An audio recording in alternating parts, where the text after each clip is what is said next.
ಎಲ್ಲಿಗೆ ಹೋಗ್ಲತ್ತೇವು? ಜೈ ಹನುಮಾನ್ ಗುಡಿಗ. ಓಕೆ, ನಡ್ರಿ, ಟೈಮ್ ಆಯಿತು.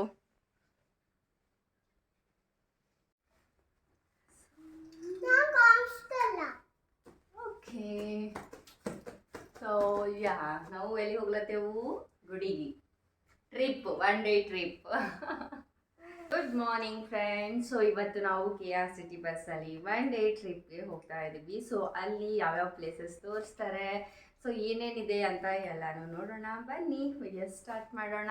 ಸೊ ಫ್ರೆಂಡ್ಸ್, KSRTC ಪ್ಯಾಕೇಜಲ್ಲಿ ನಾವು ಬ್ಯಾಂಗ್ಳೂರು ಟು ಮೇಲ್ಕೋಟೆ ಹೋಗ್ತಾ ಇದ್ದೀವಿ. ಸೊ ಯಾವ್ಯಾವ ಪ್ಲೇಸಸ್ ಕವರ್ ಮಾಡ್ತಾರೆ, ಅಲ್ಲಿ ದೇವಸ್ಥಾನದಲ್ಲಿ ಎಂಟ್ರಿ ಫೀಸ್ ಎಷ್ಟಿರುತ್ತೆ, ಲಂಚ್ ಡಿನ್ನರ್ಗೆ ಎಲ್ಲೆಲ್ಲಿ ನಮಗೆ ಬಿಡ್ತಾರೆ ಸೊ ದಟ್ ನಾವು ಊಟ ಮಾಡಲಿಕ್ಕೆ ಅಂತ ಹೇಳಿ, ಸೊ ಎಲ್ಲನೂ ನಾನು ಈ ವಿಡಿಯೋದಲ್ಲಿ ಕವರ್ ಮಾಡ್ತೀನಿ.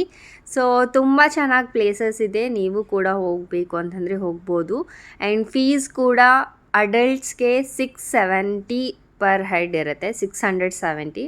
ಆ್ಯಂಡ್ ಚಿಕ್ಕ ಮಕ್ಕಳಿಗೆ 500 ರುಪೀಸ್ ಇರುತ್ತೆ.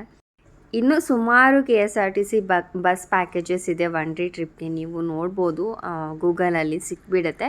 ನಾವು ಆಲ್ರೆಡಿ ಒಂದು ಪ್ಲೇಸ್ಗೆ ಹೋಗಿದ್ವಿ, ಬೆಂಗಳೂರು ಟು ಇಶಾ ಫೌಂಡೇಶನ್ ಚಿಕ್ಕಮಂಗ್ಳೂರು, ಅದು ಹೋಗಿದ್ವಿ. ಸೊ ಇವಾಗ ಬೆಂಗಳೂರು ಟು ಮೇಲ್ಕೋಟೆ ಹೋಗಿದ್ವಿ. ಸೊ ಇಲ್ಲಿ ನೀವು ನೋಡ್ಬೋದು ಬಸ್ ಎಲ್ಲ ಆಲ್ರೆಡಿ ಬಂದಿತ್ತು. ನಮ್ಮ ಸ್ಟಾಪ್ ಬಂದುಬಿಟ್ಟು ಕೆಂಗೇರಿ ಸೆಟ್ಲೈಟ್ಗೆ ಹೋಗಿದ್ವಿ. ಸೊ ಬಸ್ಸನ್ನು ಹತ್ಕೊಂಡು ಮಾರ್ನಿಂಗ್ ದೇವ್ರ ಸಾಂಗ್ ಹಾಕಿದ್ರು ಸ್ಟಾರ್ಟಿಂಗ್, ಆಮೇಲೆ ಫುಲ್ ಮೋನಿಕಾ ಅಂತ ಸಾಂಗ್ ಹಾಕಿಬಿಟ್ರು. ನನ್ನ ಮಕ್ಕಳಂತೂ ಫುಲ್ ಡ್ಯಾನ್ಸ್ ಮಾಡ್ತಾಯಿದ್ರು. ಸೊ ಹೋದ ತಕ್ಷಣ ನಮಗೆ ಇಲ್ಲಿ ಬೊಂಬಾಟ್ ಭೋಜನದಲ್ಲಿ ಸ್ಟಾಪ್ ಕೊಡ್ತಾರೆ, ಇಲ್ಲಿ ನಾವು ಲಂಚ್ ಮಾಡಲಿಕ್ಕೆ ಅಂತ ಹೇಳ್ತಾರೆ. ಆ್ಯಂಡ್ ಎಸ್, ಇಲ್ಲಿನ ತಟ್ಟೆ ಇಡ್ಲಿ ತುಂಬಾ ಚೆನ್ನಾಗಿರುತ್ತೆ. ಆ್ಯಂಡ್ ಡ್ರೈವರ್ ಕೂಡ ಹೇಳ್ತಾರೆ ಇಲ್ಲಿಂದ ಇಡ್ಲಿ ತಿನ್ನಿ ತುಂಬ ಚೆನ್ನಾಗಿರುತ್ತೆ ಅಂತ ಹೇಳಿ. ಆ್ಯಂಡ್ ಅದು ಬೇಗ ಕೂಡ ಆಗುತ್ತೆ, ನಿಮಗೆ ವೆಯ್ಟ್ ಮಾಡೋಕ್ಕಾಗಲ್ಲ. ಬೇರೆ ಬೇರೆ ದೋಸೆ ಎಲ್ಲ ತೊಗೊಂಡಿದ್ರೆ ಟೈಮ್ ವೇಸ್ಟ್ ಆಗುತ್ತೆ, ತಟ್ಟೆ ಇಡ್ಲಿ ತಿನ್ನು ಅಂತಲೇ ಹೇಳ್ತಾರೆ ಡ್ರೈವರ್. ಆ್ಯಂಡ್ ಅದೇ ತಿನ್ನಿ ತುಂಬ ಚೆನ್ನಾಗಿರುತ್ತೆ. ಸೊ ಲಂಚ್ ಎಲ್ಲ ಮಾಡಿಕೊಂಡು ಅಗೇನ್ ನಾವು ಹೊರಟ್ವಿ ಬಸ್ಸಲ್ಲಿ. ಸೊ ಹೋಗುವಾಗ ರೈಟ್ ಸೈಡ್ ಲೆಫ್ಟ್ ಸೈಡ್ ಏನೆಲ್ಲ ದೇವಸ್ಥಾನಗಳು ಬರುತ್ತೆ, ಸೊ ಎಲ್ಲನೂ ಡ್ರೈವರ್ ನಮಗೆ ಹೇಳ್ತಾರೆ. ಬಸ್ಸಲ್ಲಿ ಮೈಕ್ ಇರೋದ್ರಿಂದ ಎಲ್ರಿಗೂ ಕೇಳಿ ಬರುತ್ತೆ. ಸೊ ನೆಕ್ಸ್ಟ್ ನಾವು ಹೋಗ್ತಾ ಇರೋದು ಇವಾಗ ನಿಮಿಷಾಂಬ ಟೆಂಪಲ್ ಅಂತ ಹೇಳಿ. ಸೊ ಇದು ನಮ್ಮ ಪ್ಯಾಕೇಜಲ್ಲಿ ಫಸ್ಟ್ ದೇವಸ್ಥಾನ ನಿಮಿಷಾಂಬ ಟೆಂಪಲ್. ಸೊ ಕಾವೇರಿ ನದಿಯ ದಡದಲ್ಲಿ ಈ ಒಂದು ಟೆಂಪಲ್ ಲೊಕೇಟ್ ಆಗಿದೆ. ಇವಾಗ ಈ ದೇವಸ್ಥಾನಕ್ಕೆ ನಿಮಿಷಾಂಬ ಟೆಂಪಲ್ ಏನಕ್ಕೆ ಹೆಸರು ಬಂದಿದೆ ಅಂತ ತುಂಬ ಜನರಿಗೆ ಕನ್ಫ್ಯೂಷನ್ ಇರುತ್ತೆ. ಹಾಗಾಗಿ ಡ್ರೈವರ್ ಮತ್ತು ಅಲ್ಲಿನ ಅಕ್ಕಪಕ್ಕ ಜನರು ಹೇಳ್ತಾರೆ ಏನಪ್ಪ ಅಂದರೆ, ಈ ಪಾರ್ವತಿ ದೇವಿಗೆ ಸಮರ್ಪಿತವಾದ ಈ ದೇವಸ್ಥಾನ ತನ್ನ ಭಕ್ತರ ತೊಂದರೆಗಳನ್ನು 1 ನಿಮಿಷದಲ್ಲಿ ನಿವಾರಿಸುತ್ತೆ ಅಂದರೆ ವ್ಯಾಪಕವಾಗಿ ನಂಬಲಾಗಿದೆ ಅಂತ ಹೇಳ್ತಾ ಇದ್ರು. ಸೊ ತುಂಬಾ ಅಂದರೆ ತುಂಬ ಚೆನ್ನಾಗಿದೆ. ಸೊ ಸ್ಪೆಷಲ್ ದರ್ಶನ ಮಾಡ್ಕೊಂಡು ಬನ್ನಿ ಅಂತ ಹೇಳಿದರು. So per head 20 rupees pay ಮಾಡಿಕೊಂಡು ನಾವು ಹೋಗಬೇಕು. ಮಕ್ಕಳಿಗೆ ಯಾವುದೇ ರೀತಿಯಾದಂಥ ಚಾರ್ಜ್ ತೊಗೊಳ್ಳಲ್ಲ. ಸೊ ನದಿ ಕೂಡ ನೋಡ್ಬೋದು, ತುಂಬ ಚೆನ್ನಾಗಿದೆ. ಆ್ಯಂಡ್ ಈ ದೇವಸ್ಥಾನ ಪಕ್ಕದಲ್ಲಿನೇ ಲೈಕ್ ಮಾರ್ಕೆಟ್ ಥರ ಇದೆ, ಹಣ್ಣು ಹಂಪಲು ಲೈಕ್ ವೆಜಿಟೇಬಲ್ಸ್ ಎಲ್ಲನೂ ಸಿಗುತ್ತೆ. ನನಗೇನೋ ಒಂಥರ ಒಂದು ಸಣ್ಣ ಮಾರ್ಕೆಟ್ ಥರ ಅನಿಸ್ತಾ ಇತ್ತು, ತುಂಬ ಚೆನ್ನಾಗಿತ್ತು. ನೆರಳೆ ಹಣ್ಣು ನೋಡೋದಕ್ಕೆ ತುಂಬ ಚೆನ್ನಾಗಿತ್ತು. ಸೊ ಕೇಳಿದ್ವಿ ಎಷ್ಟು ಅಂತ, ಆದರೆ ಅವರು 400 ರುಪೀಸ್ ಪರ್ kg ಅಂತ ಹೇಳ್ತಾಯಿದ್ರು. ತುಂಬಾ ಕಾಸ್ಟ್ಲಿ ಅನಿಸ್ತು. ಬಿಕಾಸ್ ನಮ್ಮ ಬೆಂಗಳೂರು ಕಡೆ ಎಲ್ಲ ಮಾರ್ಕೆಟಲ್ಲಿ 100 ರುಪೀಸ್ ಪರ್ kg ಕೊಡ್ತಾರೆ. ಆ್ಯಂಡ್ ನೆರಳೆ ಹಣ್ಣು ಅಷ್ಟೊಂದು ನಮಗೆಲ್ಲ ಇಷ್ಟನೂ ಆಗೋದಿಲ್ಲ, ಅಂದರೆ ಮಕ್ಕಳಿಗೆ. ಆ್ಯಂಡ್ ನನ್ನ ಮಗನಿಗೆ ಜಾಕ್ ಫ್ರೂಟ್ ತುಂಬಾ ಇಷ್ಟ ಆಯಿತು, ಬಟ್ ಅಲ್ಲಿ ಅಷ್ಟೊಂದು ಚೆನ್ನಾಗಿರಲಿಲ್ಲ, ಹಾಗಾಗಿ ತೊಗೊಂಡಿರಲಿಲ್ಲ. ಬರೀ ಮ್ಯಾಂಗೋ ತೊಗೊಂಡು ನಾವು ಬಂದ್ವಿ.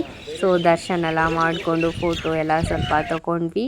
ಸೊ ತೊಗೊಂಡ್ಬಿಟ್ಟು ನಾವು ಈ ಒಂದು ದೇವಸ್ಥಾನದಿಂದ ಮತ್ತೊಂದು ದೇವಸ್ಥಾನಕ್ಕೆ ಹೊರಟ್ವಿ. ಸೊ ಸೆಕೆಂಡ್ ಟೆಂಪಲ್ ಬಂದುಬಿಟ್ಟು ಶ್ರೀರಂಗಪಟ್ಟಣ. ಇದು ಆಲ್ರೆಡಿ ನಾವು ಹೋಗಿದ್ವಿ, ಬಟ್ ಸ್ಟಿಲ್ ಈ ಒಂದು ಪ್ಯಾಕೇಜಲ್ಲಿ ಇನ್ಕ್ಲೂಡ್ ಆಗಿತ್ತು, ಹಾಗಾಗಿ ಬರಲೇಬೇಕಾಯಿತು. ಸೊ ಈ ಒಂದು ಟೆಂಪಲ್ ಕೂಡ ತುಂಬಾ ಬಿಸಿಲಿತ್ತು ಆ ಸಮಯದಲ್ಲಿ. ಸೊ ನೋಡ್ಬೋದು ಎಷ್ಟು ದೊಡ್ಡದಾಗಿದೆ ಟೆಂಪಲ್ ಅಂತಂದರೆ, ನಿಜವಾಗ್ಲೂ ತುಂಬ ಚೆನ್ನಾಗಿದೆ. ಒಂದ್ಸಲ ನೀವು ವಿಸಿಟ್ ಮಾಡಿ. ಇಲ್ಲಿ ಕೂಡ ಸ್ಪೆಷಲ್ ದರ್ಶನ್ಗೆ 50 ರುಪೀಸ್ ಪರ್ ಹೆಡ್ ಪೇ ಮಾಡಿಕೊಂಡು ನಾವು ಸ್ಪೆಷಲ್ ದರ್ಶನ್ಗೆ ಹೋದ್ವಿ. ಬಿಕಾಸ್ ಪ್ಯಾಕೇಜಲ್ಲಿ ಬಂದಿರೋದ್ರಿಂದ ನಾವು ಇಲ್ಲೇ ನಾರ್ಮಲ್ ದರ್ಶನ್ಗೆ ನಿಂತ್ಕೊಂಡ್ರೆ ತುಂಬ ಲೇಟಾಗಿ ಆಗುತ್ತೆ ಅಂತ ಹೇಳಿದರು, ಹಾಗಾಗಿ.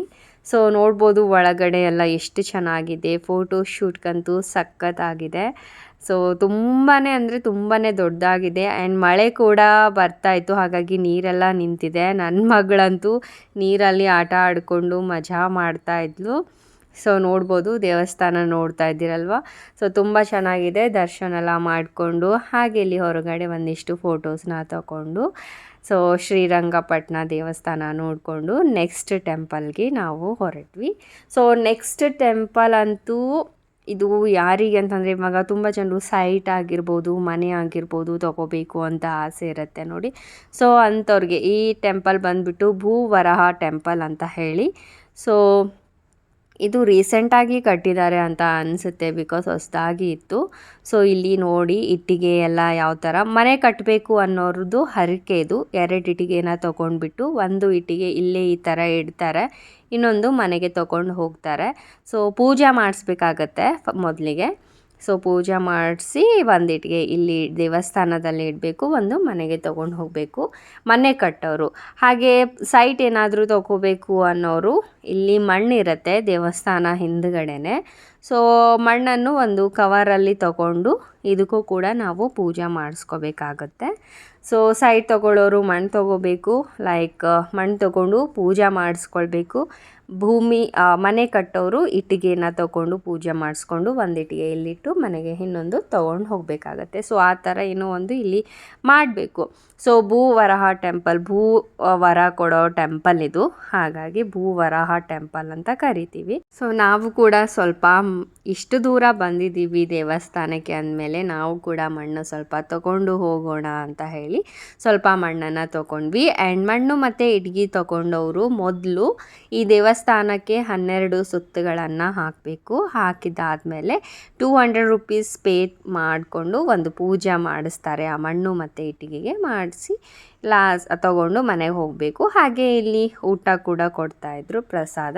ಸೊ ಊಟ ಎಲ್ಲ ಮುಗಿಸ್ಕೊಂಡು ನಾವು ಹೊರಟ್ವಿ last temple, last but not least ಅಂತಾರೆ ಅಲ್ಲ, ಆ ಥರ ಇತ್ತು.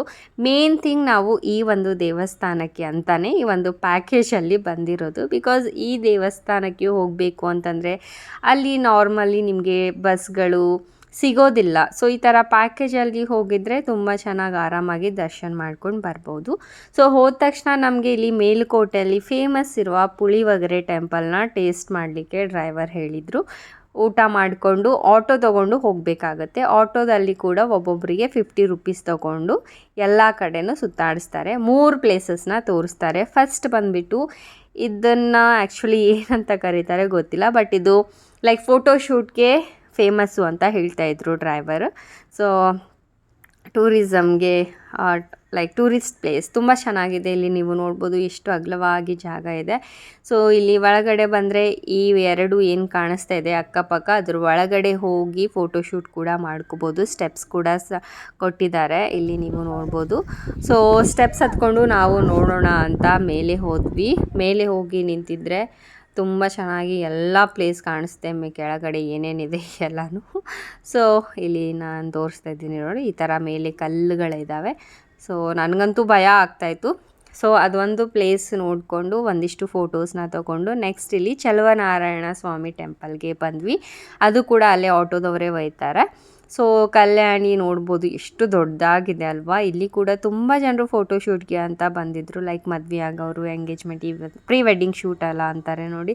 ಸೊ ಅಂಥವ್ರು ತುಂಬ ಜನ ನೋಡೋಕ್ಕೆ ಕಾಣಿಸ್ತಿದ್ರು, ಬಿಕಾಸ್ ಅಷ್ಟೊಂದು ಚೆನ್ನಾಗಿ ಪ್ಲೇಸ್ ಇದೆ ಅಲ್ವಾ, ಹಾಗಾಗಿ ತುಂಬ ಜನ ಬಂದರು. ಆ್ಯಂಡ್ ಇಲ್ಲಿ ನಮ್ಮ ಮಗಳು ಈ ಥರ ನಾವು ಕುಂಕುಮ ಹಚ್ತಾ ಇದ್ವಿ. ಅಲ್ಲಿನವರು ಕೇಳಿದರೆ ಹಚ್ಕೊಳ್ತೀರಾ ಅಂತ ಹೇಳಿಬಿಟ್ಟು ನನ್ನ ಮಗ ಮತ್ತು ಮಗಳಿಗೆ ಇಬ್ಬರಿಗೂ ಹಚ್ಚಿಸಿದ್ವಿ. ಸೊ ಈ ಒಂದು ಕಲ್ಯಾಣಿಯಲ್ಲಿ ತುಂಬಾ ಮೀನುಗಳಿದ್ವು ದೊಡ್ಡದಾಗಿ. ಸೊ ನನ್ನ ಮಕ್ಕಳಂತೂ ತುಂಬಾ ಖುಷಿಪಟ್ಟರು, ವಾವ್ ಮಮ್ಮಿ ಫಿಶ್ ಅಂತ ಅಂದ್ಕೊಂಡು ತುಂಬಾ ಎಂಜಾಯ್ ಮಾಡಿದರು ಈ ಒಂದು ಪ್ಲೇಸಲ್ಲಿ. ಆ್ಯಂಡ್ ಇಲ್ಲಿ ಮೇಲುಕೋಟೆಯಲ್ಲಿ ಒಂದು ಟೆಂಪಲ್ ಇದೆ. ಆ ಟೆಂಪಲ್ಗೆ ಹೋಗಬೇಕು ಅಂತಂದರೆ 200 ಸ್ಟೆಪ್ಸ್ ಹತ್ಕೊಂಡು ಒಳಗಡೆ ಹೋಗಬೇಕು. ಹಾಗಾಗಿ ನಾವು ಪ್ಯಾಕೇಜಲ್ಲಿ ಬಂದಿರೋದ್ರಿಂದ ಅಷ್ಟೊಂದು ಸ್ಟೆಪ್ಸ್ ಹತ್ಕೊಂಡು ಹೋದರೆ ಅಲ್ಲೇ 1 ಅವರ್ 2 ಅವರ್ ಆಗೋಗ್ಬಿಡುತ್ತೆ. ಹಾಗಾಗಿ ಅಲ್ಲಿ ಹೋಗಬೇಡಿ ಅಂತ ಹೇಳಿದರು ಡ್ರೈವರ್. ಹಾಗಾಗಿ ನಾವು ಅಲ್ಲಿ ಹೋಗಿಲ್ಲ. ನೀವೇನಾದರೂ ಮೇಲ್ಕೋಟೆಗೆ ಬಂದಿದ್ದರೆ 1 ಡೇ ನೀವು ಇಲ್ಲೇ ಟೈಮ್ ಹೋಗುತ್ತೆ. ಸೊ ಮನೆಗೆ ಹೋಗುವಾಗ ಇಲ್ಲಿ ನೀವು ನೋಡ್ಬೋದು, ಅಲ್ಲಿ ನಾನು ತೋರಿಸ್ತಾ ಇದ್ದೀನಿ ನೋಡಿ ದೇವಸ್ಥಾನ, ಅದೇ ಮೇಲ್ಕೋಟೆ ದೇವಸ್ಥಾನ. ಅಲ್ಲಿ ಹೋಗಬೇಕು ಅಂತಂದರೆ ಅಷ್ಟೊಂದು ಸ್ಟೆಪ್ಸ್ನ ಹತ್ಕೊಂಡು ಹೋಗಬೇಕು. ಸೊ ಟೈಮ್ ಆಗಲ್ಲ ಅಂತ ಹೇಳಿ ಅದನ್ನು ನಾವು ಸ್ಕಿಪ್ ಮಾಡಿದ್ವಿ. ಸೊ ಫೈನಲಿ ಎಲ್ಲ ನೋಡಿಕೊಂಡು ರಾತ್ರಿ ಬಸ್ಸಲ್ಲಿ ಸಾಂಗ್ಸ್ ಡಿ ಜೆ ಎಲ್ಲ ಹಚ್ಚಿದ್ರು ಡ್ರೈವರ್ಸು. ಆರಾಮಾಗಿ ಕುಣ್ಕೊಂಡು ಇಲ್ಲಿ ತಾತ ನೋಡ್ಬೋದು ಫುಲ್ ಎನರ್ಜೆಟಿಕ್ ಇದ್ದರು. ಅಷ್ಟೊಂದೆಲ್ಲ ಸುತ್ತಾಡ್ಕೊಂಡು ಬಂದಿದ್ರು ಕೂಡ ತಾತಗೆ ಫುಲ್ ಜೋಶ್. ಸೊ ಸಾಂಗ್ ಎಲ್ಲ ಹಚ್ಚಿದ್ರು. ಅವ್ರ ಜೊತೆ ನನ್ನ ಮಗನೂ ಕೂಡ ಹಾಗೆ ಕುಣಿತಾ ಇದ್ದ. ನನ್ನ ಮಗನಿಗೂ ಏನೋ ಗೊತ್ತಿಲ್ಲ, ಮನೇಲಿ ಡ್ಯಾನ್ಸ್ ಮಾಡಂದರೆ ಮಾಡಲ್ಲ, ಆದರೆ ಹೊರಗಡೆ ಈ ಥರ ಡಿ ಜೆ ಏನಾದರೂ ಹಚ್ಚಿದ್ರೆ ಫುಲ್ ಜೋಶಿಂದ ಮಾಡ್ತಾನೆ. ಸೊ ಎಲ್ಲ ಮಾಡಿಕೊಂಡು ರಾತ್ರಿ 8:30 ಹಂಗೆ ಅಯೋಧ್ಯ ಕೆಫೆಗೆ ಕರ್ಕೊಂಡು ಬಂದರು. ಸೊ ಇಲ್ಲಿ ಊಟ ಮಾಡ್ಕೊಳ್ಳಿ ಅಂತ ಹೇಳಿದರು. ಸೊ ಪುಣ್ಯ ನಾವು ಹೋಗಿದ್ದಕ್ಕೆ ಮಳೆ ಏನೂ ಬರಲಿಲ್ಲ. ಆರಾಮಾಗಿ ನಾವು ಎಲ್ಲ ದೇವಸ್ಥಾನನೂ ದರ್ಶನ ಆರಾಮಾಗಿ ಮಾಡ್ಕೊಂಡು ಬಂದ್ವಿ. ನಾವು ಸ್ಯಾಟರ್ಡೆ ಹೋಗಿದ್ವಿ, ಆದರೆ ಸಂಡೇ ತುಂಬಾ ಅಂದರೆ ತುಂಬಾ ಮಳೆ ಇತ್ತು. ಸಂಡೇ ಹೋಗಿದ್ದವರಿಗೆ ಪಾಪ ತುಂಬ ಮಳೆಯಲ್ಲಿನೇ ಎಲ್ಲ ದೇವಸ್ಥಾನ ನೋಡ್ಕೊಂಡು ಬಂದಿದ್ದಾರೆ ಅಂತ ಅನಿಸುತ್ತೆ. ಬಿಕಾಸ್ ನಾವು ಸ್ಯಾಟರ್ಡೆ ಹೋದಾಗ ನಾವು ಬಸ್ಸಲ್ಲಿ ಕೂತಾಗ ಮಳೆ ಬರ್ತಾಯಿತ್ತು, ಆದರೆ ದೇವಸ್ಥಾನಕ್ಕೆ ಇಳಿದು ದರ್ಶನ ತಗೋಬೇಕು ಆ ಟೈಮಲ್ಲಿ ಮಳೆ ಹೋಗ್ತಾಯಿತ್ತು. ಸೊ ತುಂಬ ಚೆನ್ನಾಗಿ ಮಳೆ ನಮಗೆ ಸಪೋರ್ಟ್ ಮಾಡ್ತಾಯಿತ್ತು ಅಂತಲೇ ಅನಿಸ್ತಾಯಿತ್ತು. ಸೊ ನೋಡ್ಬೋದು ಅಯೋಧ್ಯೆ ಕೆಫೆಯಲ್ಲೂ ಕೂಡ ಒಂದಿಷ್ಟು ಸ್ಮಾಲ್ ಬ್ರೇಕ್ಫಾಸ್ಟ್ನ ಮಾಡಿದ್ವಿ. ಬಿಕಾಸ್ ಸ್ಯಾಟರ್ಡೇ ನಮ್ಮದು ಉಪವಾಸ ಇರೋದ್ರಿಂದ ನಾವು ಊಟ ಏನೂ ಮಾಡಿಲ್ಲ. ಮೇಲ್ಕೋಟಲ್ಲೇ ನಾವು ಪುಳಿಯೋಗರೆ ಅದೆಲ್ಲ ತಿಂದಿದ್ವಿ ಹಾಗಾಗಿ. ಸೊ ಫೈನಲಿ ಊಟ ಎಲ್ಲ ಮಾಡಿಕೊಂಡು ನನ್ನ ಮಕ್ಕಳು ಮತ್ತೆ ಡಿ ಜೆ ಎಲ್ಲ ಹಚ್ಚಿದಾಗ ಫುಲ್ ಜೋಶಿಂದ ಡ್ಯಾನ್ಸ್ ಎಲ್ಲ ಮಾಡಿಕೊಂಡ್ರು. ಸೊ ಫೈನಲಿ ನಾವು ಮನೆಯೆಲ್ಲ ರೀಚ್ ಆಗೋಷ್ಟರಲ್ಲಿನೇ 10:30 ಆಯಿತು. ಸೊ ನಾವಂತೂ ತುಂಬ ಎಂಜಾಯ್ ಮಾಡಿದ್ವಿ. ನೀವು ಕೂಡ ಒಂದ್ಸಲ ಹೋಗಿ ಎಂಜಾಯ್ ಮಾಡಿ. ಬಾಯ್ ಬಾಯ್.